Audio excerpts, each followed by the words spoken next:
আওয়ামী লীগ এবং জাতীয় পার্টি ছাড় পাবে না। জাতীয় পার্টির নাকি নতুন কাউন্সিল হয়েছে, পিছনের দরজা দিয়ে আসার চেষ্টা করছে।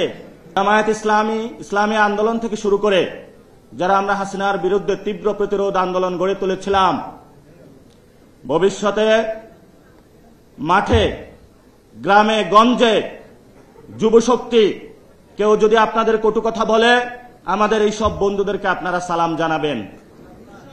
যদি আপনাদেরকে আঘাত করে, আপনারা তাদেরকে ফুল দিয়ে বরণ করে নেবেন। আমরা সহনশীল, আমরা কারো সাথে কটু কথাও বলতে চাই না, গায়ে পড়ে ঝগড়া বাঁধাতে চাই না। আমরা একসাথে থাকব। কাদের বিরুদ্ধে সেটা কি আপনাদের জানা আছে? আওয়ামী লীগ এবং জাতীয় পার্টি ছাড় পাবে না। জাতীয় পার্টির নাকি নতুন কাউন্সিল হয়েছে, পিছনের দরজা দিয়ে আসার চেষ্টা করছে। RICL TMX, যুগের পর যুগ স্থাপনা থাকে মজবুত। যতটুকু খবর পেয়েছি, এম্বাসিগুলা খুব উৎপাত শুরু করেছে। আপনি বাংলাদেশের মাটিতে বসে বাংলাদেশের পক্ষে থাকতে হবে। যতগুলো এম্বাসি আছে, এর বিকল্প নাই।